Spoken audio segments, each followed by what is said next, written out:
পৃষ্ঠা ১২৫। সংক্ষিপ্ত উত্তরভিত্তিক প্রশ্নাবলী বা এসএকিউ টাইপ 1 প্রশ্নের মান ৩। ১. প্রথম বিশ্বযুদ্ধ ভারতীয় শ্রমিক শ্রেণীর উপর কিরূপ প্রভাব ফেলেছিল? উত্তর: সূচনা। প্রথম বিশ্বযুদ্ধের শেষে ভারতীয় অর্থনীতি দুর্বল হয়ে পড়লে শ্রমিক শ্রেণীর ওপর তার প্রভাব পড়ে। এই সময় শ্রমিকদের অবস্থা সংকটাপন্ন হওয়ায় শ্রমিক আন্দোলন শক্তিশালী হয়ে ওঠে। ভারতীয় শ্রমিক শ্রেণীর ওপর প্রথম বিশ্বযুদ্ধের প্রভাব। ১. শ্রমিক শ্রেণীর দুরবস্থা। প্রথম বিশ্বযুদ্ধের সময় থেকেই নিত্য প্রয়োজনীয় জিনিসপত্রের দাম দ্বিগুণ হলেও সেই অনুপাতে শ্রমিকদের মজুরি না বাড়ায় তাদের অবস্থা শোচনীয় হয়ে ওঠে। অথচ যুদ্ধের সুযোগ নিয়ে পুঁজিপতি শ্রেণী আকাশছোঁয়া মুনাফা লাভ করেছিল। তার ওপর যুদ্ধ শেষে ভারতীয় শিল্পে মন্দা দেখা দিলে শ্রমিক ছাঁটাই শুরু হয়। শ্রমিকদের সংখ্যা বাড়তে থাকলে তাদেরও কাজের সময়সীমা তাদের কাজের সময়সীমা, মজুরি নির্ধারণ এবং বাসস্থান সহ জীবনধারণের বিভিন্ন সমস্যাগুলির কোনো সুরাহা হয়নি। ২. শিল্প শ্রমিকদের শ্রেণী সচেতনতা। ভারতে হোম রুল লীগ আন্দোলন ও রাওলাট সত্যাগ্রহ শ্রমিকদের উদ্বুদ্ধ করে, আর ভারতের বাইরে রাশিয়া রুশ বিপ্লবের ১৯১৭ খ্রিস্টাব্দ সাফল্য শ্রমিক শ্রেণীর সচেতনতা বাড়ায়। প্রথম বিশ্বযুদ্ধের পর শিল্পপতি অর্থাৎ কলকারখানার মালিকদের মুনাফা ১০০% বাড়লেও শ্রমিক শ্রেণীর মজুরি ১৫%ও বাড়েনি।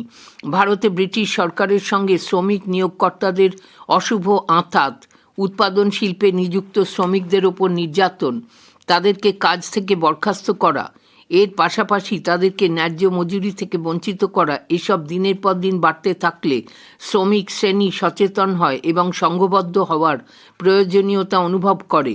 বিভিন্ন মধ্যবিত্ত ও শিক্ষিত নেতাদের পরিচালনায় শ্রমিকরা সংগঠিত হতে শুরু করে। ৩. শ্রমিক ইউনিয়ন গঠন।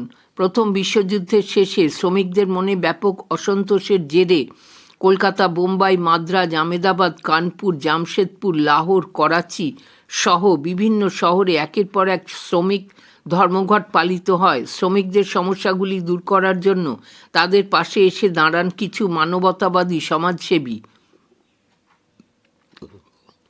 নরমপন্থী নেতাগণ এবং জাতীয়তাবাদী কংগ্রেস নেতৃবর্গ। এদের সম্মিলিত প্রচেষ্টায় দেশের নানা প্রান্তে শ্রমিকদের স্বার্থে শ্রমিক সংগঠন বা শ্রমিক ইউনিয়ন গড়ে উঠতে শুরু করে। গড়ে ওঠে নিখিল ভারত ট্রেড ইউনিয়ন কংগ্রেস বা AITUC ৩১ অক্টোবর ১৯২০ খ্রিস্টাব্দ। বোম্বাইয়ের এম্পায়ার থিয়েটার হলে লালা লাজপত রায়ের সভাপতিত্বে প্রথম সম্মেলন বসে। এর সাধারণ সম্পাদক হন দেওয়ান চমনলাল। ইতিপূর্বে ১৯১৮ খ্রিস্টাব্দে অ্যানি বেসান্তের সহকর্মী BP ওয়াদিয়া সর্বপ্রথম quote Madras labour union unquote প্রতিষ্ঠা করেন। এইসব শ্রমিক ইউনিয়নগুলির নেতৃত্বে ভারতের শ্রমিক শ্রেণী সংগঠিত আন্দোলনের পথে পা বাড়ায়। নিজেদের দাবি দাওয়াগুলি পূরণের জন্য তারা ধীরে ধীরে জাতীয় আন্দোলনের মূল স্রোতের সঙ্গে যুক্ত হতে শুরু করে। জানার আকাশ। প্রথম বিশ্বযুদ্ধের পর থেকে ভারতীয় জাতীয় নেতারা ৩টি ধারায় শ্রমিক শ্রেণীর কল্যাণ সাধনে এগিয়ে আসেন। প্রথম ধারায় ছিলেন ওয়াদিয়া, বাপিৎসা, কাওয়ালা, দীনবন্ধু অ্যান্ড্রুজ প্রমুখ কয়েকজন মানবতাবাদী সমাজসেবী নেতাগণ। এদের নেতা BP ওয়াদিয়া মাদ্রাজ শ্রমিক ইউনিয়ন গঠনের উদ্যোগ নেন। দ্বিতীয় ধারায় ছিলেন নরমপন্থী নেতাগণ। এদের মধ্যে NM যোশী সহ কয়েকজন ব্রিটিশ ট্রেড ইউনিয়নের ধাঁচে ভারতীয় শ্রমিকদের সংগঠন গড়ার জন্য এগিয়ে আসেন। তৃতীয় ধারায় ছিলেন লালা লাজপত রায়, চিত্তরঞ্জন দাস, জওহরলাল নেহেরু, সুভাষচন্দ্র বসু প্রমুখ জাতীয়তাবাদী কংগ্রেস নেতারা। এরা জাতীয় আন্দোলনের স্বার্থে শ্রমিক আন্দোলনকে পরিচালিত করতে সচেষ্ট হন। ২. দক্ষিণ আফ্রিকায়। ২ নম্বর প্রশ্ন পড়ছি। দক্ষিণ আফ্রিকায় গান্ধীজির রাজনৈতিক আন্দোলনের কারণ কী ছিল?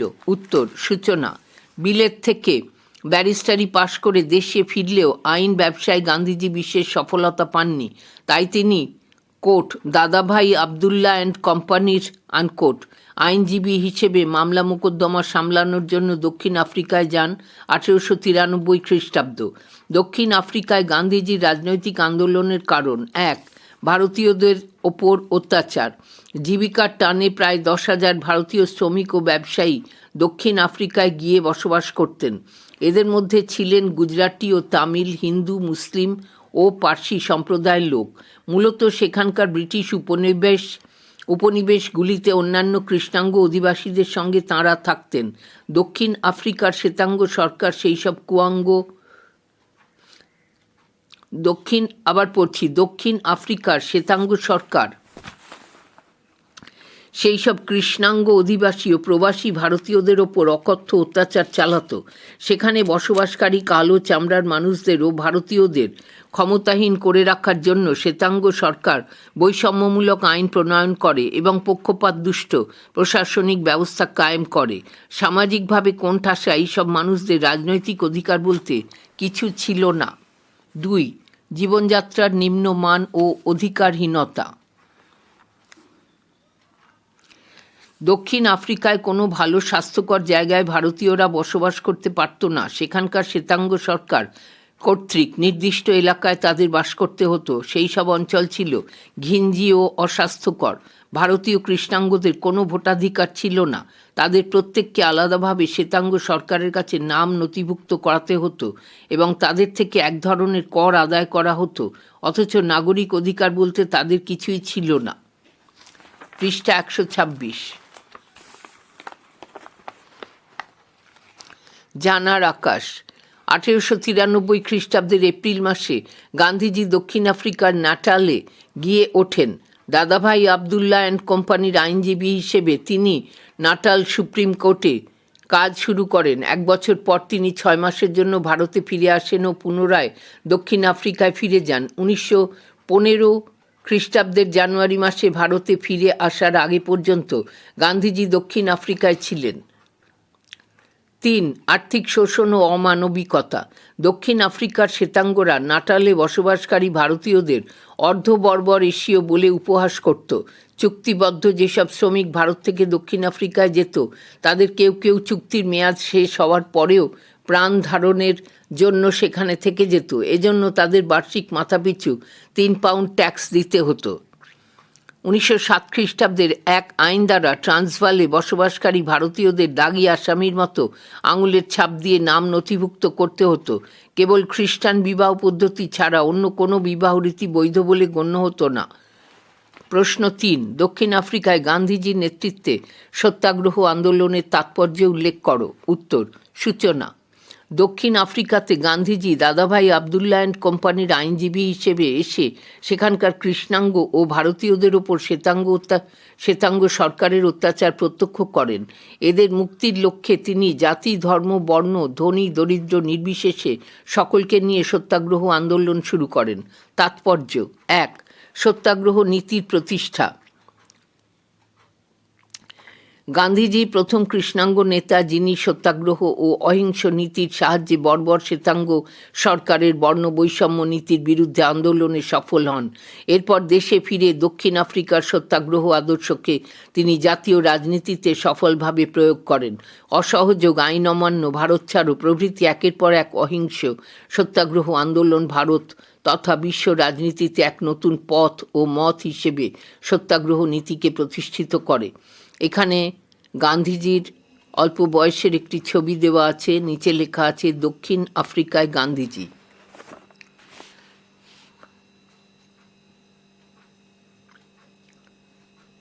জানার আকাশ।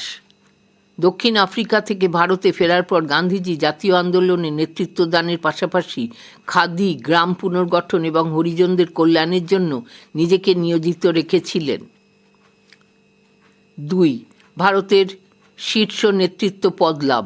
দক্ষিণ আফ্রিকায় গান্ধীজি অহিংস সত্যাগ্রহ আন্দোলন পরিচালনাকালে একজন দক্ষ রাজনৈতিক সংগঠক এবং সফল নেতা হিসেবে নিজেকে প্রতিষ্ঠা করেন। দক্ষিণ আফ্রিকায় গান্ধীজির রাজনৈতিক জীবনের অভিজ্ঞতা ভারতীয় জাতীয় রাজনীতিতে গান্ধীজিকে দ্রুত শীর্ষ জাতীয় নেতা হিসেবে প্রতিষ্ঠায় সাহায্য করে। 3. ভারতীয় রাজনীতির নিয়ন্ত্রক। দক্ষিণ আফ্রিকা থেকে ফিরে গান্ধীজি ভারতীয় সমাজে বিভিন্ন স্তরের মানুষের কাছে নিজেকে গ্রহণযোগ্য করে তোলেন। বিশেষত কৃষক, শ্রমিক সহ সমাজের নিঃস্ব, অসহায় ও দরিদ্র মানুষগুলোর কাছে গান্ধীজি শুধু নেতা নন, রক্ষাকারী হয়ে ওঠেন।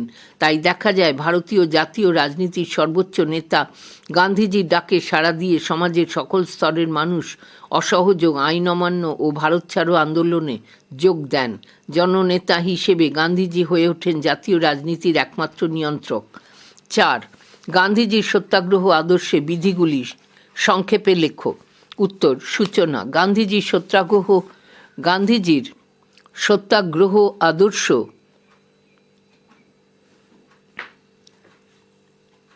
প্রশ্ন 4. গান্ধীজির সত্যাগ্রহ আদর্শে বিধিগুলি সংক্ষেপে লেখো। উত্তর, সূচনা। গান্ধীজির সত্যাগ্রহ আদর্শ সত্য ও অহিংসার উপর প্রতিষ্ঠিত ছিল। সত্যাগ্রহের বিধিসমূহ: সত্যাগ্রহ পালনকারী অর্থাৎ সত্যাগ্রহীকে কিছু বিধি বা নিয়ম মেনে চলতে হতো। 1. প্রতিপক্ষকে বিশ্বাস: গান্ধীজি প্রবর্তিত সত্যাগ্রহের মূল বিষয় ছিল সর্বদা প্রতিপক্ষকে বিশ্বাস করা, অর্থাৎ সত্যাগ্রহী সর্বদা প্রতিপক্ষকে বিশ্বাস করবে। 2. আইন মেনে চলা: একজন সত্যাগ্রহীকে সবসময় সর্বোচ্চ আইনকে নিষ্ঠার সঙ্গে মেনে চলতে হবে। 3. শান্তির সন্ধান: একজন সত্যাগ্রহীকে একদিকে যেমন সবসময় লড়াইয়ের জন্য তৈরি থাকতে হবে, অপরদিকে তেমন শান্তির সন্ধানে আগ্রহী থাকতে হবে। শান্তির যে কোনো রকম সম্মানজনক সুযোগকে একজন সত্যাগ্রহী স্বাগত জানাবেন। 4. আত্মসমর্পণ: একজন সত্যাগ্রহী কখনোই পাশবিক শক্তির কাছে আত্মসমর্পণ করবে না, কিন্তু তাকে কষ্ট স্বীকারের কাছে আত্মসমর্পণের জন্য তৈরি থাকতে হবে। 5. ভুল সংশোধন: সত্যাগ্রহীকে সবসময় নিজের বক্তব্য পরীক্ষা ও পুনঃ পরীক্ষা করে দেখতে হবে, তাতে কোনো ভুল দেখা দিলে তা দূর করতে হবে। 6. অসত্য ত্যাগ: একজন সত্যাগ্রহীর কাছে অসত্য, প্রতারণা বা মিথ্যাচারের কোনো স্থান নেই। মন্তব্য: সত্যাগ্রহীকে সর্বদাই অহিংস আদর্শকে মেনে চলতে হতো। প্রশ্ন 5. গান্ধীজির ধারণায় একজন সত্যাগ্রহীর কোন কোন যোগ্যতাগুলি থাকা দরকার সেগুলি সংক্ষেপে লেখো। উত্তর, সূচনা। প্রকৃত সত্যাগ্রহী সকল কাজেই কৃত্রিমতাকে এড়িয়ে অন্তরের বিশ্বাসের প্রেরণায় উদ্বুদ্ধ হয়ে স্বাভাবিকভাবে কাজ করবে। সত্যাগ্রহীর যোগ্যতা সমূহ: গান্ধীজির ধারণায় ভারতের প্রতিটি সত্যাগ্রহীর যে যোগ্যতাগুলি থাকা দরকার সেগুলি হলো: 1. ঈশ্বরে বিশ্বাস: একজন সত্যাগ্রহীকে ঈশ্বরে বিশ্বাস রাখতে হবে, কারণ ঈশ্বর হলেন সত্যাগ্রহীর আধারশিলা। 2. সত্য ও অহিংসার আদর্শে বিশ্বাস: একজন সত্যাগ্রহীকে সত্য এবং অহিংসার আদর্শে বিশ্বাস রাখতে হবে।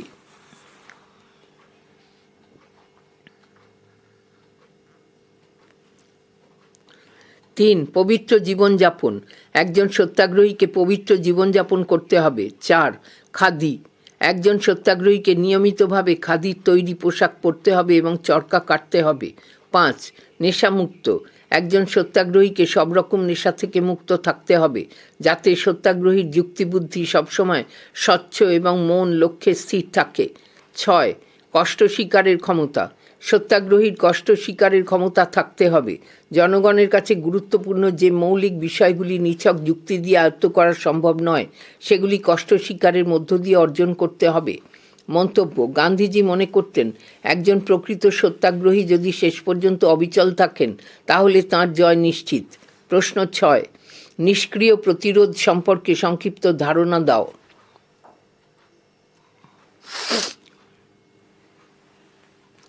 উত্তর, সূচনা। নিষ্ক্রিয় প্রতিরোধ হলো এমন এক পদ্ধতি যা অহিংস প্রতিরোধ ব্যবস্থাকে বোঝায়।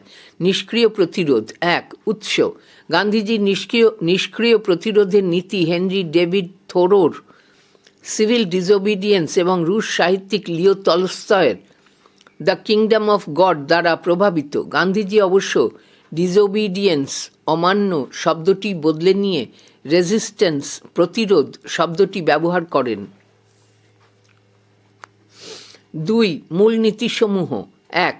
অহিংস: সম্পূর্ণ অহিংস পদ্ধতি মেনে প্রতিপক্ষ অন্যায়কারীর বিরুদ্ধে নিষ্ক্রিয় প্রতিরোধ গড়ে তোলা। 2. অসহযোগিতা: অন্যায়কারীর সঙ্গে সমস্ত দিক থেকে অসহযোগিতা করা। 3. আইন অমান্য: কোনো রকম অন্যায় আইন অমান্য করা। 4. আত্মকষ্ট: ব্যক্তিগতভাবে নিজের দিক থেকে কষ্ট গ্রহণকে মেনে নেওয়া। 5. ক্ষমা প্রদর্শন: অন্যায়কারী ভুল সংশোধন করে নিলে তাকে ক্ষমা করে দেওয়া। তিন, প্রভাব। গান্ধীজির নিষ্ক্রিয় প্রতিরোধ বিশ্বের বিভিন্ন দেশের জাতীয় আন্দোলনকে অনুপ্রাণিত করেছিল।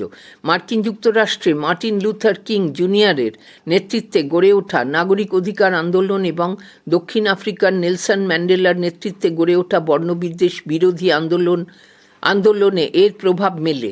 চার, সবল ও সাহসী।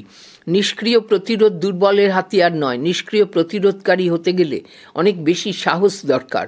উদাহরণ হিসেবে গান্ধীজি যিশু, দানিয়েল, ক্রানমার, ল্যাটিমার ও রিডলি প্রমুখের সাহসের কথা বলেছেন, যারা শান্তভাবে নির্যাতনকে সহ্য করে নিয়েছিলেন এবং মৃত্যুকে বরণ করে নিয়েছিলেন। এ প্রসঙ্গে গান্ধীজি রুশ সাহিত্যিক লিও তলস্তয়ের কথা উল্লেখ করেছেন, যিনি নির্ভীকতার সঙ্গে রাশিয়ার শাসক জারদের অস্বীকার করেছিলেন। এরা সকলেই তাদের আত্মার তুলনায় দেহকে নিতান্তই তুচ্ছ বলে জ্ঞান করেছিলেন। মন্তব্য: নিষ্ক্রিয় প্রতিরোধের পথ ধরেই বুদ্ধ, যিশু ও অন্যান্যরা তাঁদের কাজের মধ্যে দিয়ে ক্ষমা ও প্রীতির নিদর্শন স্থাপন করে গেছেন। প্রশ্ন ৭, সত্যাগ্রহ আদর্শের স্বরূপ সংক্ষেপে লেখো। উত্তর: সূচনা। সত্যাগ্রহের স্বরূপ বর্ণনা করতে গিয়ে ইয়াং ইন্ডিয়া পত্রিকাতে গান্ধীজি লেখেন, কোট, সত্যাগ্রহ হল চূড়ান্ত আত্মবিলোপ, মহত্তম বিনয়, সর্বোত্তম ধৈর্য ও উজ্জ্বলতম বিশ্বাস। সত্যাগ্রহ নিজেই নিজের পুরস্কার, আনকোট। সত্যাগ্রহের স্বরূপ: ১, আত্মার শক্তি। গান্ধীজির মতে সত্যাগ্রহ হল আত্মার শক্তি, সোল ফোর্স বা প্রেমের শক্তি, লাভ ফোর্স। যে ব্যক্তির আত্মিক শক্তি রয়েছে তার জন্যই সত্যাগ্রহের সংগ্রাম।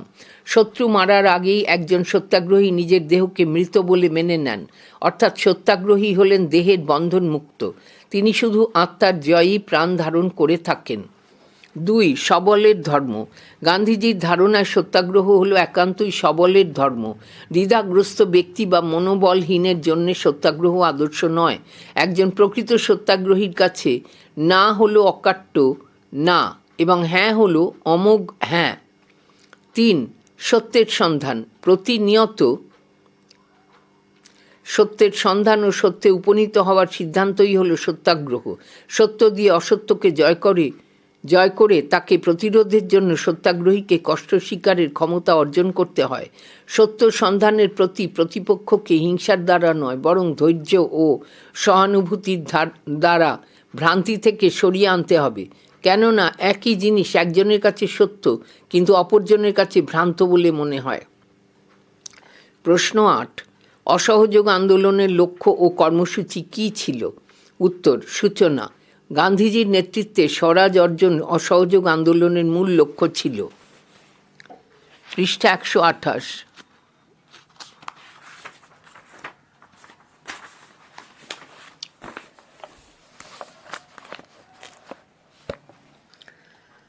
অসহযোগ আন্দোলনের লক্ষ্য ও কর্মসূচি। ১, কর্মসূচির প্রেক্ষাপট। ১, গ্রহণ। কেন্দ্রীয় খিলাফত কমিটি এলাহাবাদ সম্মেলনে অসহযোগের ১২ দফা কর্মসূচি গ্রহণ করে। গৃহীত কর্মসূচিগুলি রূপায়ণের জন্য একটি উপসমিতি গঠিত হয়। গান্ধী ছাড়াও এই উপসমিতির সদস্য হন আবুল কালাম আজাদ, হযরত মোহানি, সাইফুদ্দিন কিচলু, শওকত আলী, মোহাম্মদ আলী প্রমুখ। ২, সংশোধন। কলকাতায় লালা লাজপত রায়ের সভাপতিত্বে ভারতীয় জাতীয় কংগ্রেসের বিশেষ অধিবেশন বসে সেপ্টেম্বর ১৯২০ খ্রিস্টাব্দ। এই অধিবেশনে বাংলার বিপিনচন্দ্র পালের দেওয়া কিছু সংশোধনী সহ অসহযোগ কর্মসূচির প্রস্তাবিত হয়। ৩, অনুমোদন। সি বিজয়া রাঘবাচারিয়ার নাম সভাপতিত্বে নাগপুরে ভারতীয় জাতীয় কংগ্রেসের বাৎসরিক অধিবেশনে ২১ থেকে ৩১ ডিসেম্বর ১৯২০ খ্রিস্টাব্দ অসহযোগ প্রস্তাব সর্বসম্মতিক্রমে অনুমোদিত হয়। ২, অসহযোগ আন্দোলনের লক্ষ্য। অসহযোগ আন্দোলনের লক্ষ্য ছিল: ১, মূল লক্ষ্য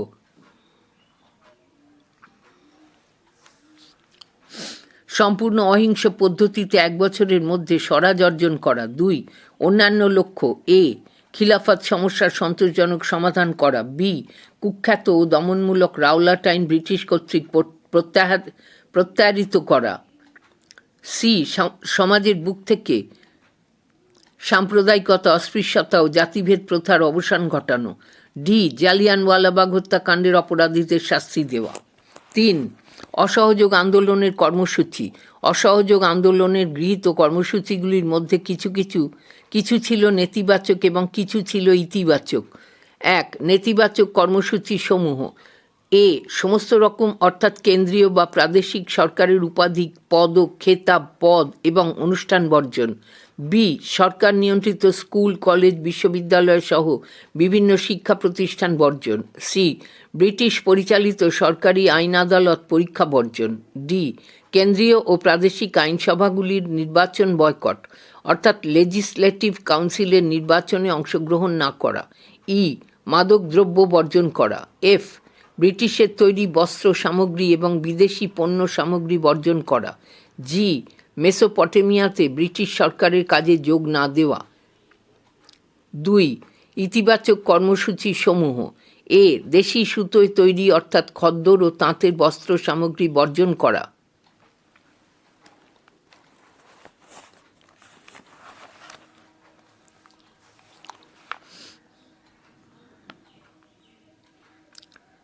সরকারি আদালতের বদলে সালিসি বোর্ড গঠন করা। 20 লক্ষ চরকা বিতরণ করা। জাতীয় স্কুল কলেজ প্রতিষ্ঠা। অস্পৃশ্যতার মতো সামাজিক ব্যাধি দূর করা। তিলক স্বরাজ ফান্ডে 30 জুনের মধ্যে 1 কোটি টাকা আদায় করা। জাতীয় কংগ্রেসের সদস্য সংখ্যা বাড়িয়ে 1 কোটিতে নিয়ে যাওয়া। গ্রামোন্নয়ন পরিকল্পনা গ্রহণ।